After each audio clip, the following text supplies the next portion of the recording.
अस्सलाम वालेकुम student. Week 11 में हम जो है वो दो सॉर्टिंग टेक्निक्स डिस्कस कर रहे थे। एक काउंट सॉर्ट थी और दूसरी बुकेट सॉर्ट थी। तो काउंट सॉर्ट की एग्जांपल जो है वो हमने कंप्लीट जो है वो एल्गोरिथम भी देखा। लास्ट वन में जो है वो वीडियो में हमने पूरी की पूरी एग्जांपल जो है वो डिस्कस की है। तो जिसमें लूप वाइज जो है वो हमने एट्रेशन भी रन किए हैं कि किस किस लूप में क्या क्या काम कैसे हो रहा है, ठीक है। तो उसके ज़रिए फिर हमने पूरी की पूरी एग्जांपल को ड्राई रन किया। तो और एट द एंड हमारे पास जो है वो फिर सॉर्टिंग फॉर्म में डाटा आ गया था, ठीक है। तो इस वाले वीक की जो थर्ड वाली वीडियो है इसमें भी हमने जब एक और एग्जांपल को डिस्कस करना है, लेकिन उससे पहले हम जो लास्ट वीडियो थी उसमें जो चीज़ें डिस्कस की थी, जो काउंट सॉर्ट का एल्गोरिथम हमने डिस्कस किया था, उसकी टाइम कम्प्लेक्सिटी कितनी बनती है वो हम डिस्कस कर लेते हैं, ठीक है। तो इसमें देखें हमारे पास 4 लूप थे काउंट सॉर्ट एल्गोरिथम के अंदर।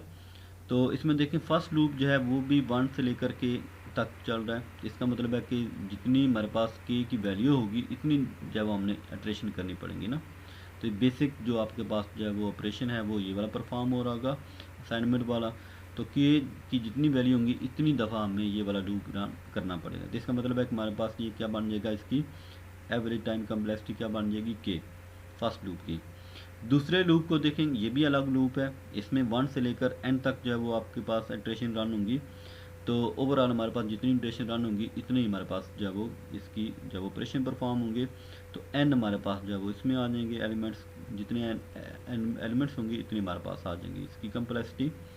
सिमिलरली यहाँ पर भी देखिए 2 से लेकर k तक, तो अब जो अपर लिमिट है वो k हमारे पास नज़र आ रही है ना। तो के की वैल्यू जितनी ज़्यादा होगी उतनी ही जो है वो उससे जब वो चेंज आएगी। तो इसका मतलब है कि के इसकी भी कम्प्लेक्सिटी आ जाएगी। लास्ट वाला जो लूप है वो भी देखें एन से लेकर 1 यानी कि 1 to n। इसका मतलब है कि एन टाइम तक ये चलेगा। तो ये लूप जो है वो एन टाइम तक चलेगा, तो इसकी भी टाइम कम्प्लेक्सिटी कितनी आ जाएगी, एन। तो यहाँ पर देखें कि जब आप इन सब को ऐड करेंगे तो हमारे पास 2 के बन रहे हैं, 2 एन बन रहे हैं ना। तो n प्लस के यानी कि 2 कॉमन अगर आप ले लें ना, तो हमने कहा था कि जो कांस्टेंट फैक्टर होता है वो आप इग्नोर कर दें, तो बाकी जो बच जाएगा वो आपके पास क्या होगा, टाइम कम्प्लेक्सिटी होगी। तो एवरेज केस टाइम कम्प्लेक्सिटी क्या बन जाएगी, n प्लस के। ठीक हो गया।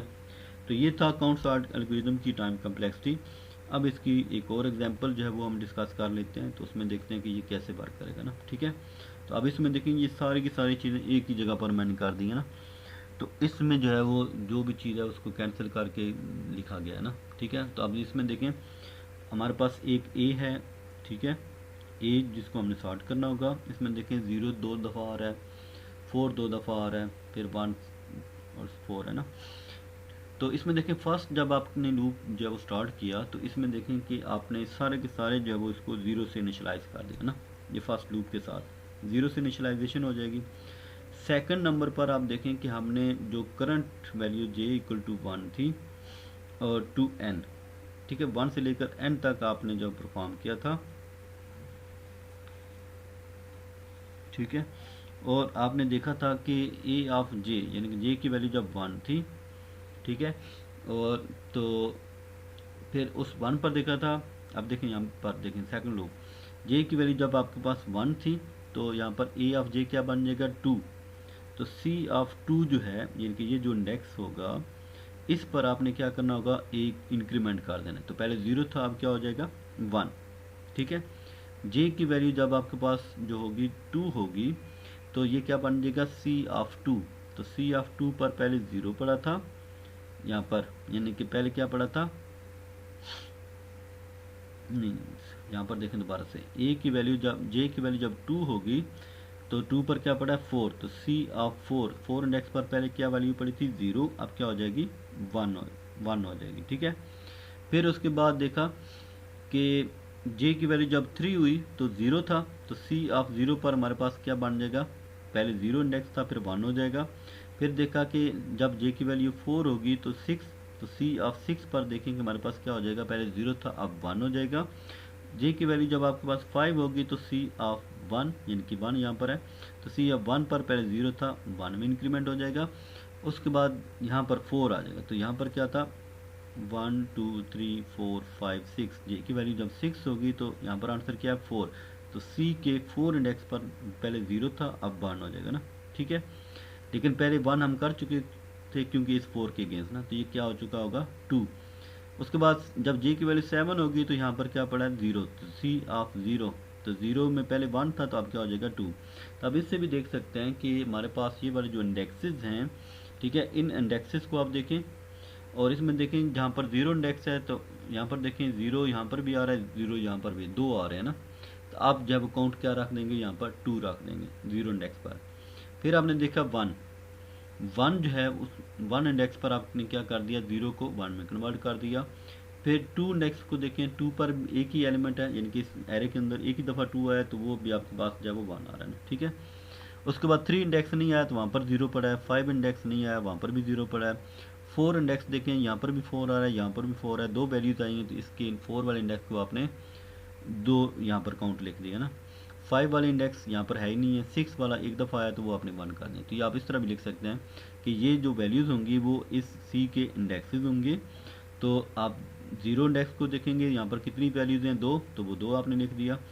1 इंडेक्स को देखें तो 1 एक वैल्यू थी वो आपने लिख दी। 2 जो है वो भी एक दफ़ा था वो भी आपने लिख दिया। 3 है ही नहीं वो 0 रहेगा, ठीक है। 4 2 दफ़ा है तो 2 दफ़ा यहाँ पर 2 लिख दिया। 5 है ही नहीं 0, 6 1 टाइम 1 आ गया, ठीक है।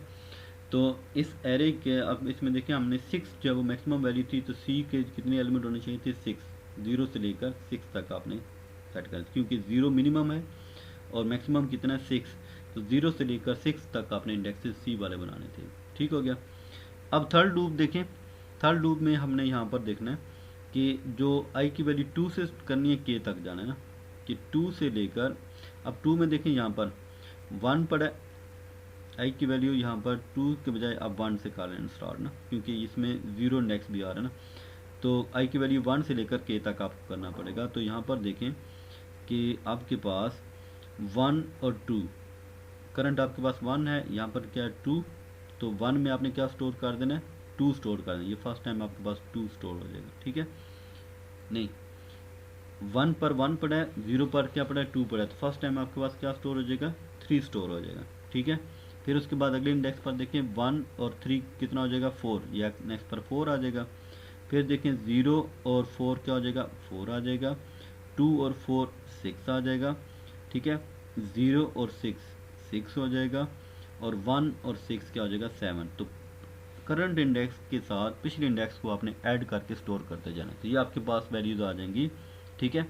तो पहले इंडेक्स पर आपके पास 2 पड़ा होगा, दूसरे इंडेक्स पर 3 पड़ा होगा, फिर 4, फिर 4, फिर 6, फिर 6, फिर 7। तो ये जो कटिंग की हुई है वो बाद में कटिंग की है, जो लास्ट वाला स्टेप था ना।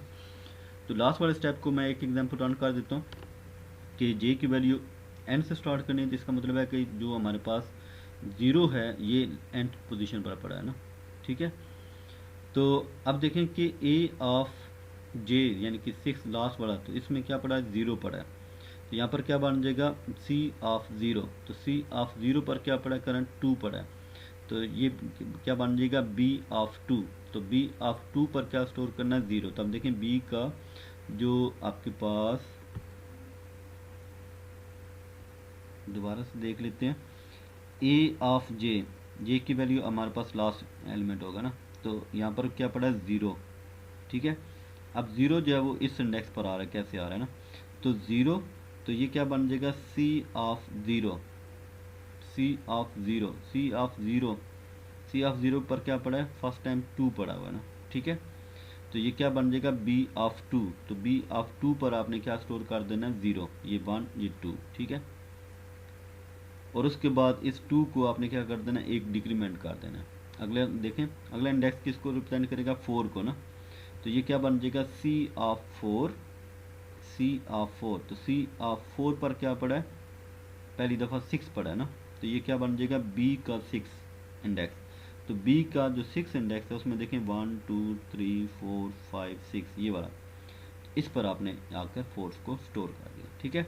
ये छोटे छोटे जो 1 और 2 लिखे आ रहे हैं ये बेसिकली आपको बता रहे हैं कि जो आर्डर आपके पास गिवन एरे में था उसी आर्डर में आपके ये वाले जो सॉर्टिंग में भी आएंगे, ठीक है। तो इनका आर्डर चेंज नहीं होता, ये स्टेबल इसको कहते हैं ना, स्टेबल वाली टेक्निक कहते हैं। तो जब जिसमें आपका आर्डर जो है वो स्टेबल रहेगा तो वो एल्गोरिदम जो होगा वो क्या होगा स्टेबल एल्गोरिदम होगा, ठीक है। तो इसकी भी आपने चीज़ें देखनी है, और इस तरह आपने ये वाला जो है वो इसको स्टेप बाय स्टेप परफॉर्म कर लें, ज़्यादा बेहतर होगा।